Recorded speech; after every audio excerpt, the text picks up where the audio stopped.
सूत्रपाठः। ॐ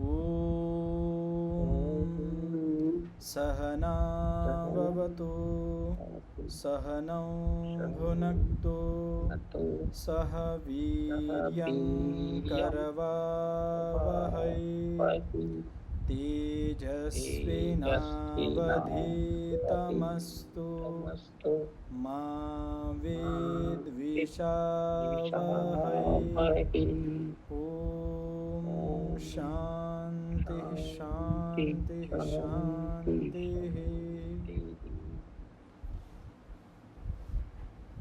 ગઈકાલના પાઠમાંથી કોઈને કંઈ પૂછવું હોય, કંઈ પ્રશ્ન હોય તો પૂછી શકો છો.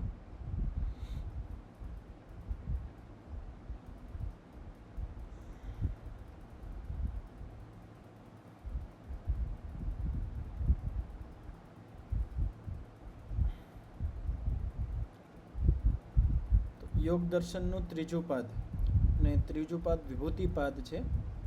આ પાદના આપણે 4 સૂત્રનું કાલે વ્યાસભાષ્ય સહિત વિસ્તારથી એને સમજવાનો પ્રયત્ન કર્યો. તો જે ચોથું સૂત્ર હતો એમાં કહેવામાં આવ્યું હતું કે ત્રયમ એકત્ર સંયમ, કે ધારણા, ધ્યાન અને સમાધિ આ ત્રણેય જ્યારે એક વિષયક હોય છે ત્યારે એને સંયમ કહેવાય. યોગ દર્શનની તાંત્રિક પરિભાષા છે. સંયમ એટલે ધારણા, ધ્યાન અને સંયમ.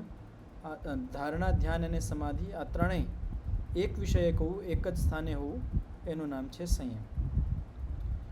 અત્યાર સુધી ઉપરના જે અંગનું વર્ણન આવ્યું હતું, તો સાથે સાથે એનું ફળનું પણ વિધાન હતું કે અહિંસાને આપણે જીતી લઈએ, એમાં આપણે સિદ્ધ થઈ જાય તો એનાથી આપણને શું લાભ થાય. તેવી જ રીતે નિયમોમાં હતું, આસનને જીતી લે તો શું લાભ થાય. તો એ ફળ બતાવવામાં આવ્યું હતું, પણ ધારણા, ધ્યાન અને સમાધિ આનું ફળ બતાવવામાં નથી આવ્યું કે આનું ફળ શું હોય છે. તો હવે આ 5મા સૂત્રની અંદર ધારણા, ધ્યાન અને સમાધિ આનું ફળ શું છે, આમાં આપણે સંયમ કરી લઈએ, આ ત્રણે એક જગ્યાએ આપણે સિદ્ધ કરી લઈએ, એનાથી આપણને શું લાભ મળે છે, શું ઉપલબ્ધિ થાય છે, એના માટે આ 5મું સૂત્ર છે. જી અમૃતા મુનિજી, કંઈ પૂછવું હતું તમારે? જી આમાં અવાજ આવે છે તમારા ઓલા બહુ અવાજ આવે છે. જી ગળેરાટી જેવો અવાજ આવે છે. ગળેરાટી જેવો અવાજ આવે છે. જોઈ લો.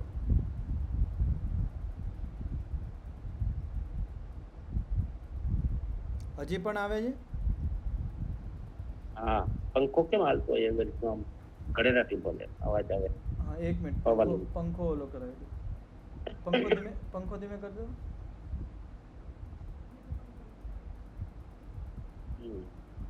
બરાબર.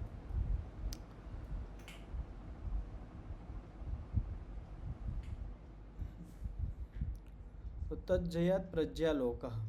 હવે આવે છે અવાજ કે હવે સારું છે અથર્વ મુનિજી? બરાબર બરાબર. તજ્જયાત પ્રજ્યાલોક.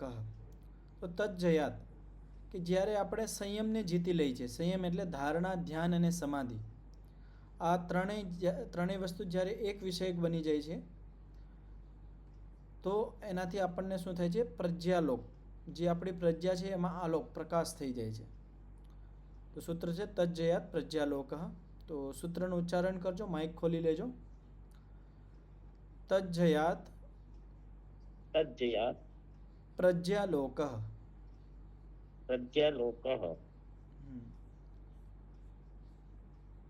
એક મિનિટ હોલ્ડ રાખજો.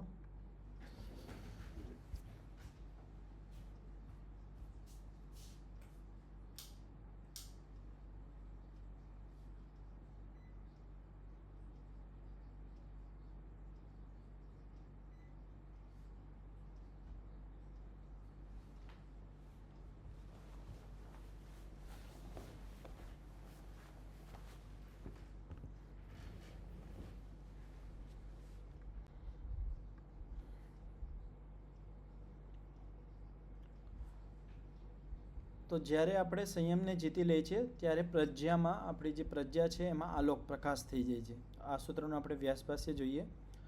વ્યાસભાષ્યની અંદર કહેવામાં આવ્યું છે તસ્ય સંયમસ્ય જયાત, કે જ્યારે આપણે એ સંયમને જીતી લઈએ છીએ, સંયમ એટલે ધારણા, ધ્યાન અને સમાધિમાં કુશળ બની જાય છે, ત્યારે સમાધિ પ્રજ્ઞાયા, તો કઈ પ્રજ્ઞા? સમાધિ પ્રજ્ઞા, સાધારણ પ્રજ્ઞા નહીં.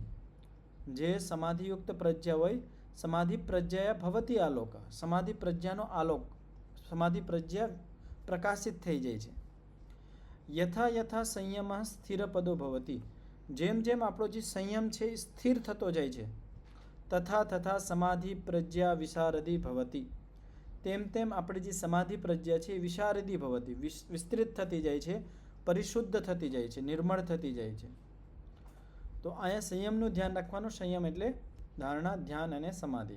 તો ધારણા એટલે ગમે એક સ્થાન ઉપર ચિત્તને બાંધી દેવું. એ જે સ્થાન ઉપર આપણે ચિત્તને સ્થિર કરીએ છીએ એ સ્થાન ઉપરની સંવેદનાનો અનુભવ કરીને ત્યાં ચિત્તને રોકી દેવું.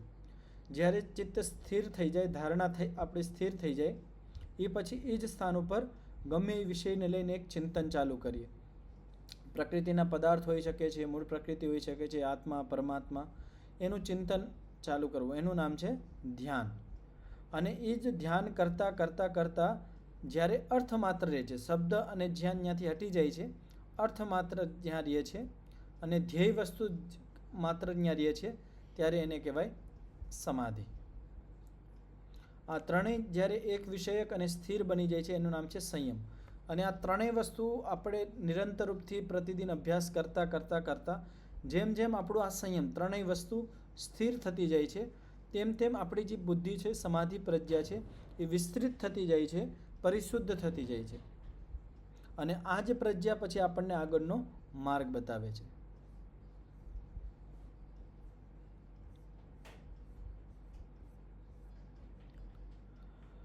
આગળનું સૂત્ર છે તસ્ય ભૂમિષુ વિનિયોગ. એક તો સંયમથી શું કીધું કે પ્રજ્ઞાનો આલોક થાય છે, સમાધિ પ્રજ્ઞાનો આલોક થાય છે. બીજો સંયમથી શું લાભ છે? ધારણા, ધ્યાન અને સમાધિ જ્યારે આપણે સિદ્ધ થઈ જાય છે ત્યારે એનાથી હજી શું લાભ મળી શકે છે? તો એ સંયમનો આપણો બીજી જગ્યા પણ ઉપયોગ કરી શકીએ છીએ. તો એના માટે સૂત્ર છે તસ્ય ભૂમિષુ વિનિયોગ. તો આ છઠ્ઠો સૂત્ર છે ત્રીજા પાદનું. સૂત્રનું ઉચ્ચારણ કરજો, માઇક ખોલી લેજો. તસ્ય ભૂમિષુ વિનિયોગ. તો તસ્ય કસ્ય, એનું કોનું? સંયમનું. સંયમ એટલે ધારણા, ધ્યાન અને સમાધિ જે આપણે સિદ્ધ કરી લીધી છે, તો એ જે સંયમ આપણે પ્રાપ્ત કરી લીધું છે એ સંયમનો બીજી ભૂમિઓમાં વિનિયોગ કરવો જોઈએ. બીજી જે યોગની જે અવસ્થાઓ છે એમાં એ સંયમનો ઉપયોગ કરવો જોઈએ. આ સૂત્રનું વ્યાસભાષ્ય છે તસ્ય સંયમસ્ય જીત ભૂમેર્યા અનંતરા ભૂમિસ્તત્ર વિનિયોગ. કે જે સંયમને આપણે જીતી લીધું છે, જે સંયમના માધ્યમથી જે યોગની એક સ્થિતિ છે ત્યાં સુધી આપણે પહોંચી ગયા છે, એટલે જે અવસ્થાને આપણે મેળવવાની હતી એ અવસ્થાને આપણે જીતી લીધી. એટલે શું કહેવાય? યોગની ઘણી બધી ભૂમિઓ છે. ભૂમિ એટલે અવસ્થાઓ. આપણે લક્ષ્ય બનાવ્યું કે હું યોગની આ અવસ્થા સુધી પહોંચીશ, અને સંયમના માધ્યમથી, ધારણા, ધ્યાન અને સમાધિના માધ્યમથી જ્યાં એ અવસ્થા મારે પ્રાપ્ત કરવાની ત્યાં સુધી પહોંચી જાઉં, એટલે એને કહેવાય એ ભૂમિનું મેં જય કરી લીધું છે, વિજય થઈ ગઈ છે. તો જીત ભૂમિ, કે જે સંયમના માધ્યમથી જે ભૂમિને જય કરી લીધી છે, વિજય કરી લીધી છે. અનંતરા ભૂમિસ્તત્ર વિનિયોગ, જે યોગની સ્થિતિ સુધી એક અવસ્થા સુધી પહોંચી ગયું છું. હવે યોગની જે એનાથી આગળની અવસ્થા છે એ અવસ્થા મેળવવા માટે ત્યાં સંયમનો વિનિયોગ કરવો જોઈએ, સંયમને ત્યાં ઉપયોગ કરવો જોઈએ. નહીં. હવે એક પ્રશ્ન અહીંયા એ થાય છે કે યોગની ભૂમિઓનો આપણે કેવી રીતે ખ્યાલ આવે કે યોગની ભૂમિ કેટલી છે અને કેવી રીતે એ ભૂમિને આપણે પાર કરી શકીએ છીએ? પહેલાં તો આપણને ભૂમિનું ધ્યાન હોવું જોઈએ કે જેવી રીતે કોઈ વિદ્યાર્થી છે તો એને ખબર હોય કે પહેલું ધોરણ, બીજું ધોરણ, ત્રીજું ધોરણ, તો એક લક્ષ્ય છે કે એક ધોરણ પછી એક ધોરણમાં આપણે જવું છે અને એ પછી જ આપણો વિદ્યાનો ક્રમ આગળ વધતો જાય છે. પણ આ યોગના ક્ષેત્રની અંદર કેટલી ભૂમિઓ છે, એનું ક્રમ શું છે, તો એ આગળ હમણાં બતાવવામાં આવે છે કે કેવી રીતે આપણે આગળની જે યોગની ભૂમિઓ છે, યોગની જે અવસ્થાઓ છે, એને આપણે કેવી રીતે જાણી શકીએ? જ્યારે આપણે એ અવસ્થાઓને, ભૂમિઓને જાણી લેશું ત્યારે જ આપણે એમાં સંયમને વિનિયોગ કરી શકીએ છીએ, સંયમને એમાં ઉપયોગ કરી શકીએ છીએ. તો આગળ કહેવામાં આવ્યું છે, નહીં અજીત અધર ભૂમિ અનંતર ભૂમિ વિલંઘ્ય પ્રાંત ભૂમિસુ સંયમમ લભતે. તો એક વાત અહીંયા સમજાવવામાં આવી છે કે કોઈ એમ વિચારે કે હું ડાયરેક્ટ જે ઉચ્ચ અવસ્થા છે, યોગની જે ઉચ્ચ ભૂમિ છે ત્યાં સુધી પહોંચી જાઉં, તો એ શક્ય નથી. કારણ કે જ્યાં સુધી નીચેની જે ભૂમિઓ છે એનું આપણે જય નહીં કરીએ, એને વિજય પ્રાપ્ત નહીં કરીએ, એમાં સફળ નહીં બનીએ, ત્યાં સુધી જે આગળની ભૂમિ છે, આગળની જે યોગની અવસ્થાઓ છે, સ્થિતિઓ છે, એને આપણે પ્રાપ્ત ન કરી શકીએ. એનું વિલંઘન કરીને, એને ટપીને આપણે આગળ ન જઈ શકીએ. કે જેવી રીતે આપણે નાનું બાળક હોય એને એક ક્રમથી આપણે ભણાવતા હોય, પહેલાં ધોરણ, બીજું ધોરણ, ત્રીજું ધોરણ. હવે પહેલાં ધોરણનું બાળક છે એને ડાયરેક્ટ ઈચ્છા થાય કે હું હાલો 12મા ધોરણમાં બેસી જાઉં, એ શક્ય નથી. તે જેવી રીતે આપણે સીડી ચડતા હોય, તો સીડી ચડતા હોય તો એક એક પગથિયું ચડતા આપણે ઉપર ચડીએ છીએ. તો આપણે એમ વિચારીએ કે આ પહેલું પગથિયું હું ડાયરેક્ટ 12મા કે 15મા જે પગથિયું છે ત્યાં સુધી પહોંચી જાઉં, તો એ શક્ય નથી. તો એક સીડીદર ક્રમથી જ આપણે ચાલવું પડે. તેવી જ રીતે યોગના ક્ષેત્રની અંદર આપણે જે યોગની ઉચ્ચ સ્થિતિ છે, ઉચ્ચ અવસ્થા છે, ત્યાં સુધી પહોંચવું હોય તો એને ક્રમ છે. એ અવસ્થાને એક અવસ્થાને આપણે જય કરી લીધી, એમાં આપણે કુશળતા પ્રાપ્ત કરી લીધી. હવે જે એનાથી આગળની જે ભૂમિ છે, એનાથી જે ઉચ્ચ કોટીની આગળની જે અવસ્થા છે એમાં જવાનું. જ્યારે એમાં આપણે કુશળ બની જાય પછી એનાથી આગળ. તો આ ક્રમ હોય છે. તદ અભાવાચ્ચ કુતો તસ્ય પ્રજ્ઞાલોક. હવે કોઈ આ ક્રમનું અનુસરણ નથી કરતો અને આ ક્રમપૂર્વક યોગના ક્ષેત્રમાં આગળ ન વધે તો એનું કોઈ દી પ્રજ્ઞાનો આલોક ન થાય. એની જે સમાધિ પ્રજ્ઞા છે એ કોઈ દિવસ પ્રકાશિત ન થાય. એને આ ક્રમથી જ ચાલવું પડશે. હવે આગળ આનો એક વિકલ્પ બતાવવામાં આવે છે કે કોઈએ માની લો કે આ ક્રમથી ન ચાલવું હોય, ડાયરેક્ટ ઉચ્ચ અવસ્થાને પ્રાપ્ત કરવી હોય, તો એના માટે શું કરવું પડે? કે માની લો ગિરનારની જે સીડીઓ છે, ગિરનાર આપણો પહાડ છે, ત્યાં આપણે સીડીઓથી ઉપર ચડતા હોઈએ છીએ. હવે આપણે આ સીડીઓ ન ચડવી હોય ને આપણે ડાયરેક્ટ પહોંચવું હોય તો એના માટે કંઈક ઉપાય હોવો છે ને, રસ્તો. આજકાલ રોપવે આવી ગયા છે, તો રોપવેથી આપણે સીડી ન ચડતા હોય, ડાયરેક્ટ આપણે ઉડન ખટોલા જેને કે એનાથી આપણે ત્યાં પહોંચી જતા હોય. તો એવી રીતે શું આ યોગના ક્ષેત્રની અંદર પણ કોઈ રસ્તો છે કે આપણે આ બધી ભૂમિઓને આપણે એમાં કુશળતા પ્રાપ્ત કર્યા વગર જે ઉચ્ચ કોટીની જે યોગની અવસ્થા છે, ભૂમિ છે, એને આપણે વિજય કરી લઈએ, એના માટે કોઈ રસ્તો છે? એના માટે પણ એક રસ્તો છે. તો એના માટે શું છે? ઈશ્વર પ્રસાદાત જીતોત્તર ભૂમિકસ્ય ચ ન અધર ભૂમિસુ પરચિત્ત જ્ઞાનાદિસુ સંયમો યુક્ત. હવે કોઈ ઈશ્વર પ્રણિધાન કરે છે, ઈશ્વરની ભક્તિ વિશેષમાં લાગી ગયો છે, બાકી સાંસારિક કામ બધા ગૌણ થઈ ગયા છે, એના માટે ઈશ્વર જ મુખ્ય છે. તો જ્યારે એ ઈશ્વરની ભક્તિ વિશેષ કરે છે તો ઈશ્વરની કૃપાથી, ઈશ્વરના પ્રસાદથી એ ડાયરેક્ટ જે ઉચ્ચ અવસ્થાની, ઉચ્ચ કોટીની જે યોગની અવસ્થા છે, ભૂમિ છે, ત્યાં સુધી એ પહોંચી જાય છે. એને એ વિજય કરી લે છે. અને જ્યારે ઉચ્ચ કોટીની ભૂમિનું વિજય થઈ જાય એ પછી જે અધર ભૂમિ છે, નીચેની જે ભૂમિઓ છે, એનું વિજય કરવાની એને જરૂરત પડતી નથી. તો ન અધર ભૂમિસુ પરચિત્ત જ્ઞાનાદિસુ સંયમો યુક્ત. તો પરચિત્ત જ્ઞાન શું કહેવાય? એક તો આપણું પોતાનું ચિત્ત, એક બીજાનું ચિત્ત. પરચિત્ત એટલે બીજાનું ચિત્ત. તો જ્યારે યોગના ક્ષેત્રની અંદર કોઈ માણસ આગળ વધતો હોય તો એને ક્રમ છે. ત્યાં એક એવી પણ અવસ્થા આવે છે જ્યારે જે યોગી માણસ છે, સાધક માણસ છે, એ બીજાના ચિત્તનું ધ્યાન કરે છે. બીજાના ચિત્તની અંદર ધ્યાન કરીને એનું ચિત્તનું અવલોકન કરે છે કે એની ચિત્તની અંદર કેવી સ્થિતિઓ છે. જેવું મારું ચિત્ત છે એવું જ એનું છે. તો એવી રીતે એ પાકું કરે છે કે બધાના ચિત્ત એક જેવા જ છે, પણ એમાં અવિદ્યા કામ કરતી હોય છે. તો એ સારી રીતે ઘણા બધા ચિત્તોને જાણીને પછી યોગના ક્ષેત્રની અંદર આગળ વધતો હોય છે.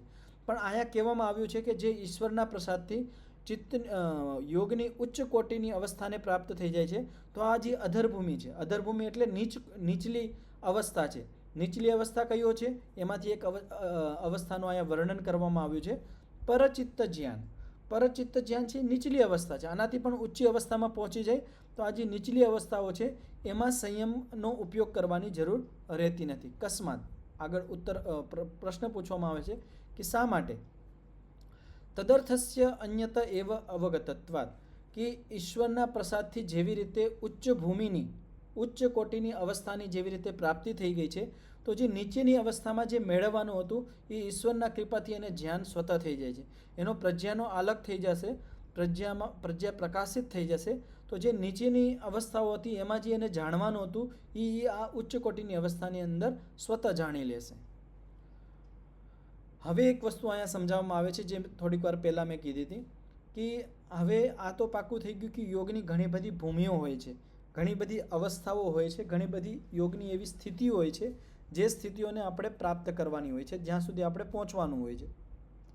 પણ કેવી રીતે ખબર પડે કે યોગની કેટલી ભૂમિઓ છે, કેટલી અવસ્થાઓ છે? તો એના માટે અહીંયા આગળ વાક્ય છે, ભૂમેર અસ્યા ઇયમ અનંતરા ભૂમિર ઇત્યત્ર યોગ એવ ઉપાધ્યાય. આ ભૂમિ પછી આગળની ભૂમિ આ છે, આના જાણવા માટે કોણ અધ્યાપક છે? તો બોલે યોગ એવો ઉપાધ્યાય. યોગ જ આનો અધ્યાપક છે. યોગમાં જેમ જેમ આપણે ચાલતા જઈએ તેમ તેમ આપણને યોગ જ આપણને જણાવે છે કે આ અવસ્થા પછી આગળની અવસ્થા આ છે. આ ક્યાંય શાસ્ત્રોમાં નથી આ ભૂમિઓમાં કે યોગની આટલી ભૂમિઓ હોય છે, અહીંયા પહોંચવું જોઈએ, અહીંયા પહોંચવું જોઈએ, એવું ક્યાંય શાસ્ત્રમાં વર્ણન નથી. પણ જ્યારે જે સાધક માણસ યોગનું અનુસરણ કરે છે, યોગને જીવનમાં લઈ આવે છે, ત્યારે એ યોગ જ એને બતાવે છે કે ક્યાં સુધી આપણી પહોંચ બની ગઈ છે, કઈ અવસ્થા સુધી હું પહોંચી ગયો છું, હવે આગળ કઈ અવસ્થા સુધી મારે પહોંચવાનું છે. આ જાણકારી એને એનો યોગ જ આપશે. કથમ એવમ હિ ઉક્તમ. આ શા માટે તમે આવી રીતે કહો છો કે યોગ જ એને આગળની ભૂમિનું ધ્યાન કરાવી શકે છે? તો એના માટે એક પ્રસિદ્ધ યોગના ક્ષેત્રમાં એક પ્રસિદ્ધ શ્લોક છે, એ અહીંયા દેવામાં આવ્યો છે. યોગેન યોગો જ્ઞાતવ્યઃ યોગો યોગાત પ્રવર્તતે યો અપ્રમત્તસ્તુ યોગેન સયોગે રમતે ચિરમ. તો કેટલો સરસ મજાનો આ શ્લોક છે. તો શું કહેવામાં આવ્યું છે? યોગેન યોગ જ્ઞાતવ્ય. આપણે યોગને સમજવું હોય, જાણવું હોય તો એનું માધ્યમ શું છે? તો યોગથી જ યોગને જાણી શકીએ છીએ. આપણે આ બધા શાબ્દિક જ્ઞાનથી સંપૂર્ણપણે યોગને ન જાણી શકીએ. યોગને જાણવું હોય તો એને આચરણમાં લઈ આવવું પડશે. અહીંયા તો આપણે વાંચી લીધું કે યમ નિયમનું પાલન કરવું જોઈએ, આપણે શાબ્દિક રૂપમાં એનું ધ્યાન લઈ લીધું, આટલાથી આપણો યોગ સિદ્ધ નહીં થાય. પણ જ્યારે આપણે યમ નિયમોનું પાલન આપણા વ્યવહારમાં લઈ આવીએ તો જ્યારે જેમ જેમ આપણે યમ નિયમોનું પાલન કરીએ તેમ તેમ આપણને આગળનો રસ્તો ખબર પડતો, યોગનું સ્વતઃ ધ્યાન થતું જાય. કોઈ માણસ છે કે ચાલો આજથી એને સંકલ્પ લીધો કે હું અહિંસાનું પાલન કરીશ. હવે જ્યારે અહિંસાના પાલનમાં ઉતરશે તો એને ખબર પડશે કે અહિંસાનું પાલન કરવાથી જીવનમાં શું પરિવર્તન આવે છે, કેવી કઠિનાઈઓ આવે છે, શું તપ કરવો પડે છે, કે જેમ આજે મેં આટલી અહિંસાનું પાલન કર્યું, કાલે હું આને આવી રીતે કરીશ. તો એ અહિંસાનું પાલન જ એને આગળની અહિંસાનું પાલનનો રસ્તો બતાવશે. કોઈ માણસ સત્યનું સંકલ્પ લે છે કે આજથી હું સત્ય બોલીશ, તો જ્યારે એ એના જીવનમાં સત્યનું આચરણ કરે છે તો એ સત્ય જ એને આગળનું સત્ય કેવી રીતે ધારણ કરવું, કેવી રીતે આચરણમાં લઈ આવવું, એ સત્ય જ એને રસ્તો બતાવે છે. તો યોગેન યોગ જ્ઞાતવ્ય. યોગથી જ યોગનું જ્ઞાન થાય છે. યોગો યોગાત પ્રવર્તતે. અને યોગથી જ યોગ માર્ગમાં આગળ વધી શકીએ છીએ. કોઈ ખાલી આ શાસ્ત્રોનું વાંચન કરતા જાય તો વાંચન કરવા માત્રથી શાબ્દિક જ્ઞાનથી આપણે યોગના ક્ષેત્રમાં આગળ ન વધી શકીએ. યોગના ક્ષેત્રમાં કોણ આગળ વધારી શકે? આપણને યોગ જ આગળ વધારી શકે. જેમ જેમ આપણે જીવનમાં યોગ કરતા જાય, યોગ એટલે અષ્ટાંગ 8 અંગ છે, યમ નિયમ આસન પ્રાણાયામ પ્રત્યાહાર ધારણા ધ્યાન અને સમાધિ. આ યોગના જે 8 અંગ છે એને આપણે આપણા વ્યવહારમાં આચરણમાં લઈ આવીએ અને આ જે યોગ છે આ યોગ જ આપણને આગળનો યોગમાં આપણને પ્રવૃત્ત કરશે, આગળ વધારશે. તો બે વસ્તુ કહેવામાં આવી, યોગનું જ્ઞાન યોગથી જ થશે અને યોગના ક્ષેત્રમાં આગળ વધવું હોય આપણે તો એ યોગ જ આપણને આગળ વધારી શકે છે.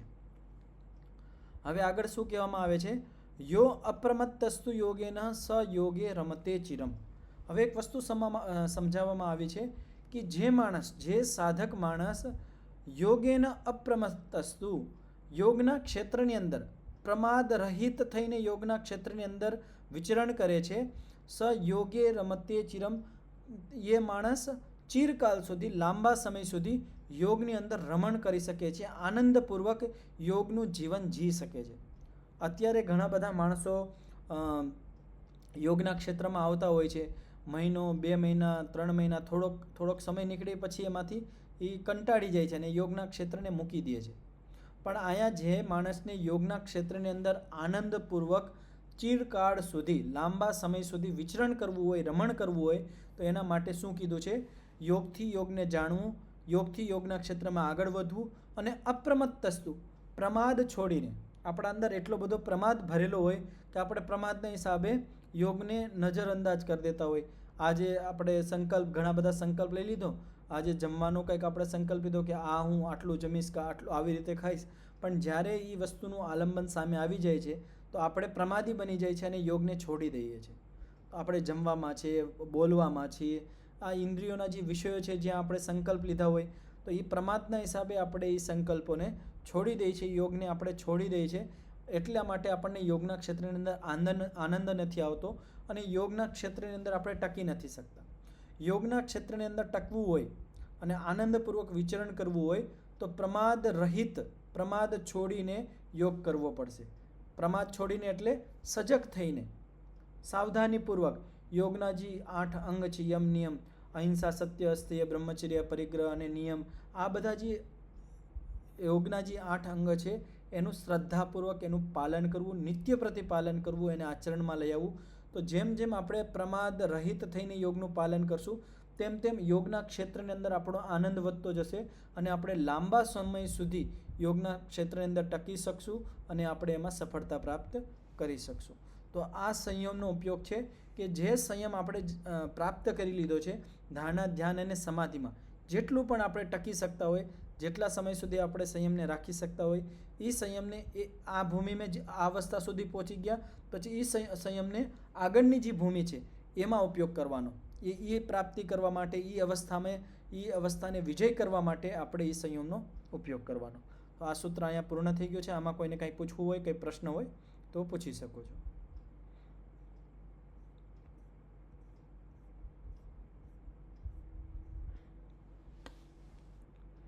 હવે 7મું સૂત્ર છે ત્રયમ અંતરંગમ પૂર્વેભ્ય. તો ઉચ્ચારણ કરજો આ સૂત્રનું. ત્રયમ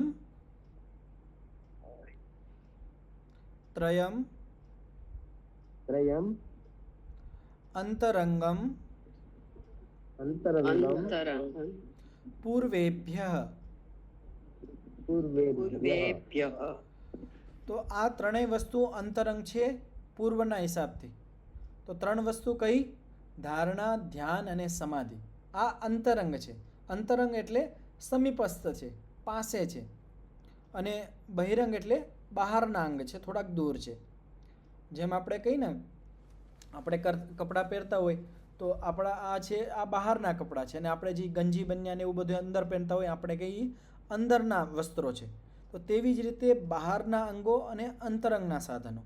તો જે 8 અંગ છે એમાં જે ઉપરના 5 અંગ છે એને કહેવાય બહિરંગ સાધન, અને આ જે 3 અંગ છે ધારણા, ધ્યાન અને સમાધિ, આ 3 અંગ અંતરંગ સાધન છે. કેનાથી અંતરંગ છે? તો પૂર્વેભ્ય, પૂર્વ જે 5 અંગ છે, યમ, નિયમ, આસન, પ્રાણાયામ અને પ્રત્યાહાર, એ 5 અંગોથી આ અંતરંગ છે. આનું વ્યાસભાષ્ય જોઈએ આપણે.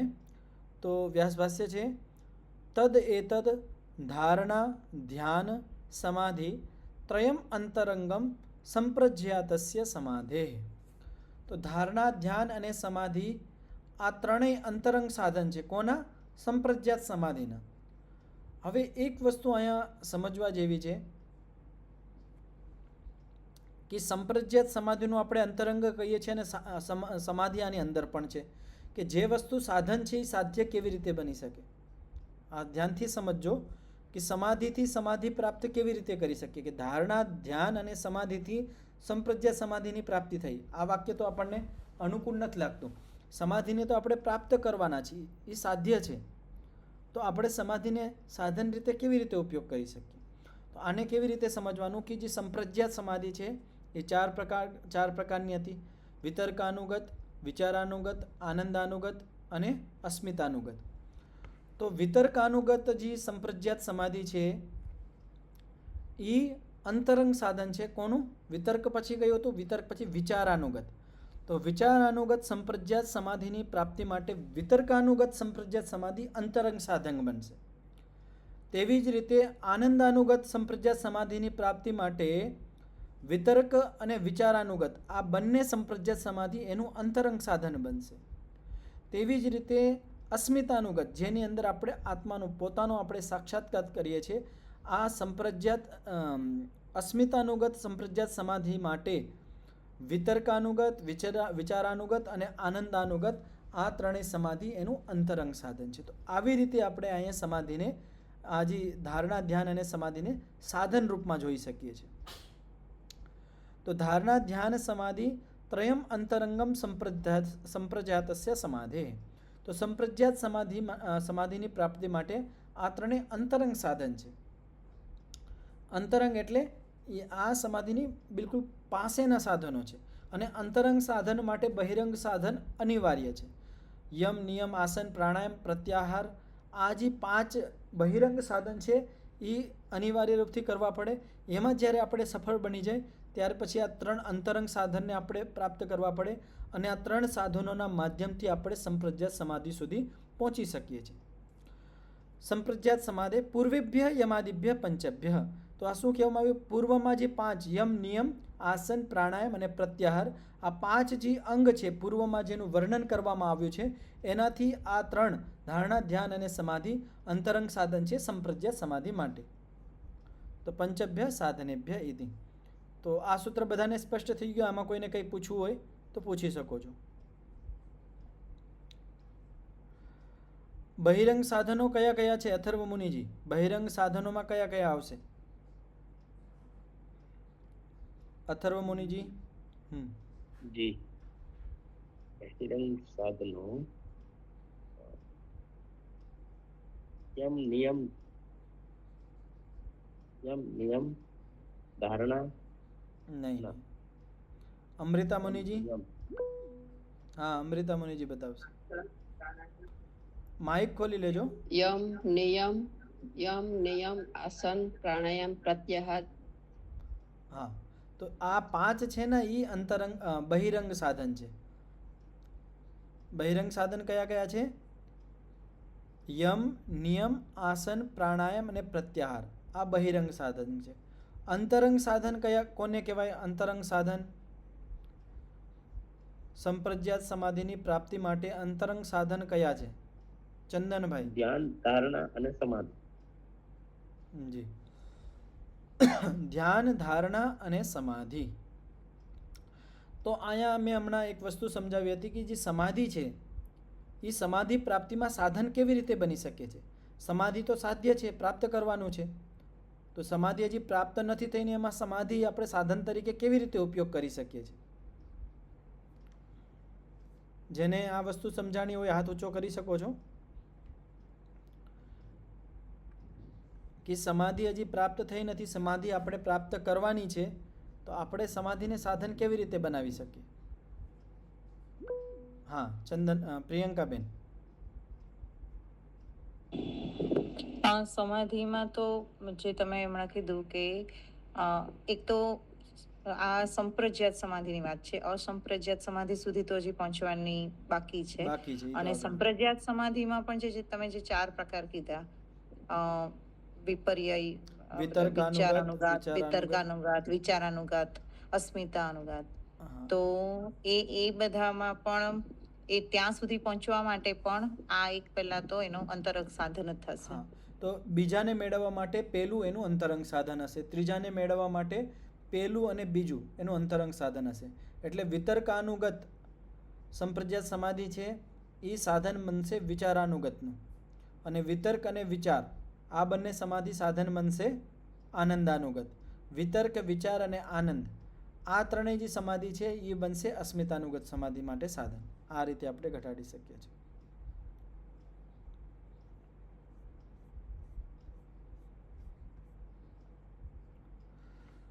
હવે 8મું સૂત્ર છે તદપી બહિરંગમ નિર્બીજસ્ય. તો સૂત્રનું ઉચ્ચારણ કરજો, માઇક ખોલી લેજો બધા લોકો. તદપી બહિરંગમ નિર્બીજસ્ય તો આ સૂત્રની અંદર શું કહેવામાં આવ્યું છે કે જે અંતરંગ સાધન હતા ધારણા, ધ્યાન અને સમાધિ, એ નિર્બીજ સમાધિ માટે બહિરંગ બની જાય છે. જે ધારણા, ધ્યાન અને સમાધિ સંપ્રજ્ઞાત સમાધિ માટે અંતરંગ સાધન હતા એ અસંપ્રજ્ઞાત સમાધિ, નિર્બીજ સમાધિ કહેવાય અસંપ્રજ્ઞાત સમાધિને. તો નિર્બીજ સમાધિ એટલે અસંપ્રજ્ઞાત સમાધિ માટે ધારણા, ધ્યાન અને સમાધિ એટલે સંપ્રજ્ઞાત સમાધિ, આ ત્રણેય બહિરંગ સાધન બની જાય છે. તો આ સૂત્રનું આપણે વ્યાસભાષ્ય જોઈએ. તો વ્યાસભાષ્યમાં કહેવામાં આવ્યું છે તદપી અંતરંગમ સાધનત્રયમ નિર્બીજસ્ય યોગસ્ય બહિરંગમ ભવતિ. તો જે અંતરંગ સાધન હતા, ત્રણ અંતરંગ સાધન કયા કયા હતા? ધારણા, ધ્યાન અને સમાધિ. અને કોના માટે હતા? સંપ્રજ્ઞાત સમાધિ માટે. તો આ જે ત્રણેય જે સાધન છે, અંતરંગ સાધન છે, એ નિર્બીજ સમાધિ માટે, નિર્બીજ યોગ એટલે અસંપ્રજ્ઞાત સમાધિ માટે બહિરંગ બની જાય છે. બહિરના એટલે બહારના, દૂરના અંગ સાધન બની જાય છે. કસ્માત, શા માટે આવું થાય છે? તદ અભાવે, અહીંયા દ છે એ હલંત કરેલો છે, આ પ્રિન્ટ મિસ્ટેક છે, આ દ પૂરો આવશે. તો તદ અભાવે ભાવાદ ઇતિ. તદ અભાવે ધારણા, ધ્યાન અને સમાધિનો જ્યારે અભાવ થઈ જાય છે ત્યારે આપણને અસંપ્રજ્ઞાત સમાધિ પ્રાપ્ત થાય છે. તો પાછળ શું કહેવામાં આવ્યું હતું કે અસંપ્રજ્ઞાત સમાધિ માટે અપર વૈરાગ્યની જરૂર હોય છે, પર વૈરાગ્યની જરૂર હોય છે, જે ઉચ્ચ કોટીનું વૈરાગ્ય હોય છે. પર એટલે અંતિમ વૈરાગ્ય. તો અસંપ્રજ્ઞાત સમાધિ માટે પર વૈરાગ્ય શું હોય છે? તો જે વિવેક ખ્યાતિ, જે સંપ્રજ્ઞાત સમાધિનું પરિણામ છે, ફળ કહી શકીએ કે સંપ્રજ્ઞાત સમાધિની અંદર જે વિવેક ખ્યાતિ પ્રાપ્ત થાય છે, સત્વ પુરુષ અન્યતા ખ્યાતિ જેને કહેવાય, એટલે આત્મા અને બુદ્ધિ તત્વોનું પૃથક જુદું હાવ આપણને ચોખ્ખું જ્ઞાન થઈ જાય છે. એ જે વિવેક ખ્યાતિ છે એનાથી પણ વિરક્તિ થઈ જાય છે, એનાથી પણ વૈરાગ્ય થઈ જાય છે, એના નામ કહેવાય પર વૈરાગ્ય. તો એને પણ જ્યારે છોડી દે છે, તો જ્યારે સંપ્રજ્ઞાત સમાધિનું જે ફળ છે, પરિણામ છે, એને પણ આપણે મૂકી દઈએ છીએ. તો ધારણા, ધ્યાન અને સમાધિ તદ અભાવે, આનો અભાવ થઈ જાય છે. આના અભાવ પછી જ આપણને અસંપ્રજ્ઞાત સમાધિની પ્રાપ્તિ થાય છે. તો ધારણા, ધ્યાન અને સમાધિ આ ત્રણેય વસ્તુ અસંપ્રજ્ઞાત સમાધિ માટે બહિરંગ છે. પણ બહિરંગ પણ આવશ્યક છે. જેવી રીતે આપણે અંદરના વસ્ત્રો પહેરતા હોય, બહારના વસ્ત્રો પહેરતા હોય, તો આપણને બહારના વસ્ત્રોની જેમ આવશ્યકતા હોય, તો તેવી જ રીતે બહિરંગ અહીંયા પણ આવશ્યક છે. બહિરંગ, અંતરંગને સુરક્ષિત રાખવા માટે આપણે બહિરંગોનો ઉપયોગ કરતા હોઈએ છીએ. તો અંતરંગ સુધી આપણે પહોંચવું હોય તો બહિરંગોનું પાલન કરવું પડે. તો આ એક ક્રમ છે. તો આ અસંપ્રજ્ઞાત સુધીમાં આપણને અહીંયા વર્ણન મળી ગયું. હવે આગળનું 9મું સૂત્ર છે. 9મા સૂત્રની અંદર એક વિશેષ વસ્તુ સમજાવવામાં આવી છે. એક પ્રશ્ન ઊભો થાય છે આપણા મનની અંદર કે જ્યારે નિર્બીજ સમાધિ એટલે અસંપ્રજ્ઞાત સમાધિ, તો ત્યાં આપણું ચિત્ત તો નિરોધ થઈ જાય છે. ચિત્ત શું થઈ જાય છે? નિરુદ્ધ થઈ જાય છે, રોકાઈ જાય છે. તો જ્યારે ચિત્ત રોકાઈ ગયું છે, પણ ચિત્ત બન્યું 3 તત્વોથી છે, સત્વ, રજ અને તમ. અને સત્વ, રજ અને તમ આનો એક સ્વભાવ છે. શું સ્વભાવ છે? ચલમ ચ ગુણવૃત્તમ. જે આ ગુણ છે, સત્વ, રજ અને ગુણ, આ ચલાયમાન છે, આ રોકાય નહીં, કોઈ દિવસ સ્થિર ન થઈ શકે, કાંઈક ના કાંઈક એમાં થતું રહેશે. તો હવે અહીંયા એક પ્રશ્ન ઊભો થાય છે કે અથ નિરોધ ચિત્ત ક્ષણેશુ ચલમ ગુણવૃત્તમ ઇતિ કીદૃશસ્તદા ચિત્ત પરિણામ. કે જ્યારે ચિત્ત નિરુદ્ધ થઈ જાય છે, તો જ્યારે ચિત્ત નિરુદ્ધ થઈ જાય છે, બધી વૃત્તિઓ રોકાઈ જાય છે, ત્યારે જે ચિત્ત જેનાથી બન્યું છે, સત્વ, રજ અને તમ, એનો સ્વભાવ તો ચલાયમાન છે. તો હવે આ સ્થિતિની અંદર ચિત્તની અંદર શું પરિણામ થશે, શું ગતિ રહેશે? પ્રશ્ન બધાને સમજમાં આવ્યો? કે આપણું ચિત્ત છે એ 3 વસ્તુથી બન્યું છે, સત્વ, રજ અને તમ. એ ત્રણેય ચલાયમાન છે. તો એ જ્યારે ચલાયમાન છે, તો આપણું જ્યારે ચિત્ત નિરુદ્ધ થઈ જાય છે, તો ચિત્તની અંદર શું ગતિ થાય છે, કેવું ચિત્તનું પરિણામ રહે છે? તો એના માટે આગળનો સૂત્ર છે, એને સમજવા માટે વ્યુત્થાન નિરોધ સંસ્કારયોર અભિભવ પ્રાદુર્ભાવૌ નિરોધક્ષણ ચિત્તાન્વયો નિરોધ પરિણામ. આ 9મું સૂત્ર છે. આ સૂત્રનું ઉચ્ચારણ કરજો, બધા લોકો માઇક ખોલી લેજો. વ્યુત્થાન નિરોધ નિરોધ નિરોધ સંસ્કારયોઃ સંસ્કારયોઃ સંસ્કારયો અભિભવ અભિભવ અભિભવ પ્રાદુર્ભાવૌ પ્રાદુર્ભાવ નિરોધ નિરોધ નિરોધ ક્ષણ ક્ષણ ક્ષણ ચિત્તાન્વયઃ ચિત્તાન્વયઃ ચિત્તાન્વયઃ નિરોધ પરિણામઃ. નિરોધ નિરોધ પરિણામઃ. પરિણામ તો શું કહેવામાં આવ્યું છે કે જ્યારે આપણું ચિત્ત નિરુદ્ધ થઈ જાય છે ત્યારે ચિત્તની અંદર વ્યુત્થાન અને નિરોધ સંસ્કાર, આપણું ચિત્તની અંદર વૃત્તિઓ રોકાઈ ગઈ છે પણ ચિત્તની અંદર હજી સંસ્કાર બનેલા છે. કયા સંસ્કાર છે? વ્યુત્થાન અને નિરોધ સંસ્કાર. અભિભવ અને પ્રાદુર્ભાવ. અભિભવ એટલે દબાઈ જાય છે. કયા સંસ્કાર દબાઈ જાય? વ્યુત્થાન સંસ્કાર. વ્યુત્થાન સંસ્કાર એટલે જે સાંસારિક સંસ્કારો છે, આપણે જે સંસારની અંદર જ્યારે વ્યવહાર કરતા હોય એના જે સંસ્કારો છે, એ જે વ્યુત્થાન સંસ્કાર છે એનો અભિભવ થાય છે, એનો નાશ થાય છે, ક્ષીણ થાય છે, કમજોર બને છે. અને જે નિરોધના સંસ્કાર છે, નિરોધ એટલે વૃત્તિઓને રોકવાના જે એક સંસ્કાર બને છે, નિરોધ, ચિત્તનો નિરોધ કરીએ છીએ એના પણ એક નિરોધ સંસ્કાર છે, એનો પ્રાદુર્ભાવ થાય છે, ઉત્પત્તિ થાય છે. તો નિરોધ સંસ્કારની ઉત્પત્તિ અને વ્યુત્થાન સંસ્કારોનો વિનાશ, એ દબાઈ જાય છે, કમજોર થતા થાય છે. નિરોધ ક્ષણ ચિત્તાન્વયઃ, જે નિરોધ ક્ષણવાળું જે ચિત્ત છે એની અંદર નિરોધ પરિણામ થાય છે. તો અહીંયા પ્રશ્ન શું કરવામાં આવ્યું હતું કે ચિત્ત કયા પરિણામવાળું હોય છે? નિરોધ પરિણામવાળું હોય છે. એ સમય જ્યારે યોગી માણસ અસંપ્રજ્ઞાત સમાધિની અંદર હોય છે, ચિત્ત એનું નિરુદ્ધ હોય છે, બધી વૃત્તિઓ એની અંદર રોકાઈ ગઈ હોય છે, આ સ્થિતિની અંદર એનું ચિત્ત નિરોધ પરિણામવાળું હોય છે. એના ચિત્તની અંદર સંસ્કારોમાં કાર્ય ચાલી રહ્યું હોય છે. જે વ્યુત્થાન સંસ્કાર છે એ ક્ષીણ થતા જાય છે અને જે નિરોધના સંસ્કાર છે એનો પ્રાદુર્ભાવ થાય છે, એની ઉત્પત્તિ થાય છે. તો આ સૂત્રનું વ્યાસભાષ્ય સમજીએ આપણે. તો વ્યુત્થાન સંસ્કારાશ્ચ ચિત્ત ધર્મા. તો જે વ્યુત્થાન સંસ્કાર છે એ કેના ધર્મ છે? ક્યાં રહીએ છે? તો એ ચિત્તની અંદર રહીએ છે. આપણે સંસારની અંદર જેટલા પણ કાર્યો કરીએ છીએ, કર્મ કરીએ છીએ, એના સંસ્કારો બને છે. સારા ખોટા જેવા પણ આપણે કર્મો કરીએ છીએ, મિશ્રિત કર્મ કરીએ છીએ, શુભ કર્મ કરીએ છીએ, અશુભ કર્મ કરીએ છીએ, જેવા પણ આપણે કર્મો કરીએ છીએ એના જે સંસ્કાર છે એ વ્યુત્થાન સંસ્કાર કેના ધર્મ છે? ચિત્તના ધર્મ છે. ચિત્તની અંદર એ રહે છે. ન તે પ્રત્યયાત્મકા ઇતિ પ્રત્યય નિરોધે નિરુદ્ધા. તો એ જે વ્યુત્થાન સંસ્કાર છે એ પ્રત્યયાત્મક નથી, જ્ઞાનાત્મક નથી, એ જ્ઞાનથી અલગ છે. સંસ્કાર વસ્તુ અલગ છે અને વૃત્તિ વસ્તુ અલગ છે. તો પ્રત્યય નિરોધે ન નિરુદ્ધા, કે વૃત્તિને રોકવાથી સંસ્કાર નથી રોકાવાના. આ વસ્તુ ધ્યાનથી સમજજો કે આપણે ચિત્તની વૃત્તિઓ તો રોકી દીધી, તો વૃત્તિ રોકવાથી સંસ્કાર નહીં રોકાય. કારણ કે જે સંસ્કાર છે એ પ્રત્યાત્મક નથી, જ્ઞાનાત્મક નથી, એ અલગ એક છાપ છે કે જે પણ આપણે કર્મ કરતા હોય એનો એક સંસ્કાર બને છે. એ સંસ્કાર આપણી ચિત્તની અંદર સ્થાપિત થઈ જાય છે. તો વ્યુત્થાન સંસ્કાર ક્યાં રહે છે? આપણા ચિત્તની અંદર રહે છે. એટલે વ્યુત્થાન સંસ્કાર કેના ધર્મ છે? ચિત્તના ધર્મ છે. નિરોધ સંસ્કાર આપી ચિત્ત ધર્મ. જે નિરોધ સંસ્કાર ક્યારે બને છે? અથર્વ મુનિજી, અમૃતા મુનિજી, પ્રિયંકાબેન, નિરોધ સંસ્કાર ક્યારે બને છે? વ્યુત્થાન સંસ્કાર તો આપણા બનતા હોય કે જ્યારે આપણે લૌકિકમાં આપણે સંસારની અંદર બધા વ્યવહાર કરતા હોય ત્યારે આપણા વ્યુત્થાન સંસ્કાર બને છે. નિરોધના સંસ્કાર ક્યારે બને છે? જેને પણ સમજમાં આવ્યું હોય કે નિરોધના સંસ્કાર ક્યારે બને, હાથ ઊંચો કરજો. હા, પ્રિયંકાબેન.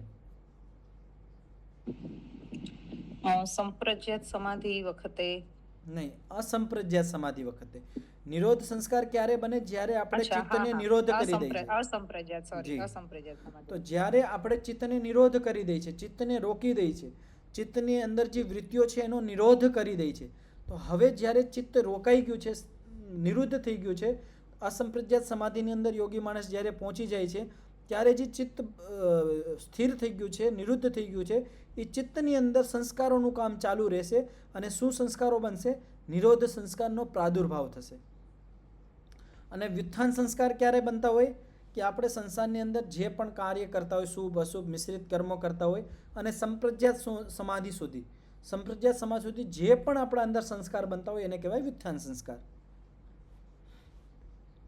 તયોર અભિભવ પ્રાદુર્ભાવૌ, એ બંનેનો એટલે વ્યુત્થાન સંસ્કારનો અભિભવ એટલે એ ક્ષીણ થતા જાય છે, નીચે દબાતા જાય છે, કમજોર થતા જાય છે. અને જે નિરોધના સંસ્કાર છે એ પ્રાદુર્ભાવ થાય અને નિરોધના સંસ્કાર બનતા જાય છે. જેટલા આપણા ચિત્તની અંદર નિરોધના સંસ્કાર બનશે તેટલી આપણી જે અસંપ્રજ્ઞાત સમાધિ છે એ આપણી સફળ બનતી જશે અને કુશળ, એમાં યોગી માણસ કુશળ બનતો જશે. કારણ કે સંસ્કારો જ માણસને સફળ બનાવે છે. જેવા આપણા સંસ્કાર હશે એવા આપણા વિચારો અને એવા જ આપણા કર્મો હશે. તો જ્યારે જે યોગી માણસ જેટલા સમય સુધી અસંપ્રજ્ઞાત સમાધિની અંદર રહે છે તો એના નિરોધના સંસ્કાર એના ચિત્તની અંદર બનતા જાય છે અને એ નિરોધના સંસ્કાર એને બીજી વાર જ્યારે એ સંપ્રજ્ઞાત સમાધિમાં જશે એ સંસ્કાર એને કામ આવશે અને તરત જ સમાધિ લાગી જશે. તો એમાં કેવી રીતનો ક્રમ હોય કે જ્યારે અસંપ્રજ્ઞાત સમાધિ પહેલી વખત લાગે તો એમાં ઘણો બધો પુરુષાર્થ કરતો હોય યોગી માણસ અને લાગી જતી હોય.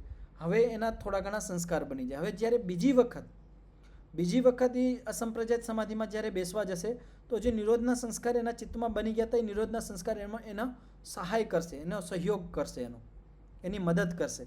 તો બીજી વાર જ્યારે અસંપ્રજ્ઞાત સમાધિમાં બેસશે તો થોડુંક પહેલાં કરતાં થોડીક જલ્દી લાગશે. એમ કરતાં ધીમે ધીમે એની અસંપ્રજ્ઞાત સમાધિ એટલી બધી કુશળ બની જાય છે આગળ જતાં કે ખાલી આંખ બંધ કરીને બેસે અને સમાધિ લાગી જાય. એટલા બધા એ કુશળ બની જાય છે એમાં. તો વ્યુત્થાન સંસ્કારાહ હીયન્તે, તો જ્યારે અસંપ્રજ્ઞાત સમાધિની અંદર યોગી માણસ જાય છે ત્યારે એની ચિત્તની અંદર જે વ્યુત્થાન સંસ્કાર છે એ હીયન્તે, એનો નાશ થાય છે, ક્ષીણ થતા જાય છે, કમજોર બનતા જાય છે. નિરોધ સંસ્કારાહ આધીયન્તે, અને નિરોધ સંસ્કારનું આધાન થાય છે, એ ઉત્પત્તિ થાય છે. જેવી રીતે આપણે કોઈ દીવાર બનાવતા હોય ઈંટ ઉપર ઈંટ રાખતા જાય તેવી રીતે નિરોધ સંસ્કારની અંદર એક શૃંખલા બની જાય છે. નિરોધ ક્ષણમ ચિત્તમ અન્વેતિ, અને જે ચિત્ત છે એ નિરોધ ક્ષણનું અનુસરણ કરે છે. જેટલા નિરોધક સંસ્કાર એની ચિત્તની અંદર બનતા જશે, હવે જ્યારે બીજી વખત યોગી માણસ અસંપ્રજ્ઞાત સમાધિમાં અસંપ્રજ્ઞાત સમાધિને લગાવવા જશે ત્યારે એ જે ચિત્ત છે એ નિરોધના જે સંસ્કાર છે એનું અનુસરણ કરશે. તદ એકસ્ય ચિત્તસ્ય પ્રતિક્ષણમ ઇદમ સંસ્કાર અન્યથાત્વમ નિરોધ પરિણામ. તદ એકસ્ય ચિત્તસ્ય, તો આપણું ચિત્ત એક છે. પ્રતિક્ષણમ ઇદમ, આપણા ચિત્તની અંદર પ્રતિક્ષણ સંસ્કારો કાર્ય કરે છે. નવા સંસ્કારો બનતા હોય છે અને સારા સંસ્કારોથી જે ખોટા સંસ્કારો હોય એ ક્ષીણ થતા હોય છે. તો સંસ્કાર અન્યથાત્વમ નિરોધ પરિણામ, કે જેવી રીતે આપણે માની લ્યો કોઈ સારા ધર્મયુક્ત કાર્ય કરતા હોય તો ધર્મયુક્ત કાર્ય કરતા હોય તો સારા ધર્મયુક્ત સંસ્કારો બને છે અને જે અધર્મયુક્ત સંસ્કારો હોય એનો એ નાશ પણ કરતા હોય. તો આપણે ઘણી બધી વખત આપણે આપણા જીવનની અંદર જોઈ શકીએ છીએ કે જ્યારે આપણે સારા વાતાવરણમાં જઈએ છીએ, સારું આપણો વ્યવહાર સુધારી દે છે, આપણે સત્યનું આચરણ કરીએ છીએ, અહિંસાનું પાલન કરીએ છીએ, તો આપણા અંદર સ્વાભાવિક જ જે આપણા ખોટા કર્મ છે એમાં જે આપણી પ્રવૃત્તિ હતી, ગતિ થતી હતી, એ રોકાઈ જાય છે. શા માટે? કે જે એ ખોટા કર્મોના જે સંસ્કારો હતા એ સારા સંસ્કારોએ ખોટા સંસ્કારોને ક્ષીણ કરી દીધા, કમજોર કરી દીધા. તેવી જ રીતે આ નિરોધ સંસ્કાર છે એ વ્યુત્થાન સંસ્કારોને ધીમે ધીમે ક્ષીણ કરતા જાય છે. તદા સંસ્કાર શેષમ ચિત્તમિતિ નિરોધ સમાધૌ વ્યાખ્યાતમ. તો અસંપ્રજ્ઞાત સમાધિની અંદર ચિત્તની અંદર શું રહે છે? સંસ્કાર શેષ રહે છે. આ વાત પાછળ પહેલા પાદના 18મા સૂત્રની અંદર પણ આ વાત આવી હતી કે જ્યારે અસંપ્રજ્ઞાત સમાધિની અંદર યોગી માણસ વયો જાય છે તો એના ચિત્તની અંદર સંસ્કાર શેષ રહે છે. વૃત્તિઓ તો બધી નષ્ટ થઈ જાય છે, ક્લેશ બધા નષ્ટ થઈ જાય છે. હવે જીવન મુક્તનો અધિકારી બની ગયો છે. આ જીવન પછી એને મુક્તિ પ્રાપ્ત થઈ જાય છે. તો હવે એના ચિત્તની અંદર સંસ્કાર માત્ર રહે છે અને એ નિરોધના સંસ્કાર રહે છે. અને એ નિરોધના સંસ્કાર એ ચિત્ત જ્યારે પ્રલયમાં જશે, પ્રકૃતિમાં વિલય થશે, એ સાથે સાથે સંસ્કારોનો પણ વિલય થઈ જશે. તો આ 9મા સૂત્રનું આપણે વ્યાસભાષ્ય જોયું. તો સમય થઈ ગયો છે એટલે આટલું જ રાખીએ. આમાં કોઈને કંઈ પૂછવું હોય, કંઈ પ્રશ્ન હોય તો કાલે આપણે પાઠ પહેલાં જેને પણ કંઈ પ્રશ્ન હોય રાખી શકો છો અને આનો પર વિચાર કરજો અને જેટલું બની શકે થોડું આપણે આને વ્યવહારમાં લઈ આવીએ. હમણાં પાછળ શું કીધું? યોગેન યોગ જ્યાયતે, યોગેન યોગાત પ્રવર્તતે, યોગ યોગાત પ્રવર્તતે. તો યોગ કરવાથી જ યોગને આપણે જાણી શકીએ છીએ અને યોગ કરવાથી જ આપણે યોગના ક્ષેત્રમાં આગળ વધી શકીએ છીએ. તો જે પણ આપણે આ ઋષિઓનું જે જ્ઞાન આપણે વાંચીએ છીએ, આપણને ઉપલબ્ધ છે, આ ઋષિઓના જ્ઞાનને આપણે વ્યવહારમાં લઈ આવીએ તો જ આપણે યોગના ક્ષેત્રમાં આગળ સફળ બની શકીએ છીએ. ઓમ. 3 વખત શાંતિનું ઉચ્ચારણ કરીને પાઠનો વિરામ કરીશું. ઓમ શાંતિ શાંતિ શાંતિ. સર્વેભ્યો નમઃ. નમઃ. બધાને સાદર નમસ્તેજી. નમસ્તે. બધાને સાદર નમસ્તે. આચાર્યજી નમસ્તે.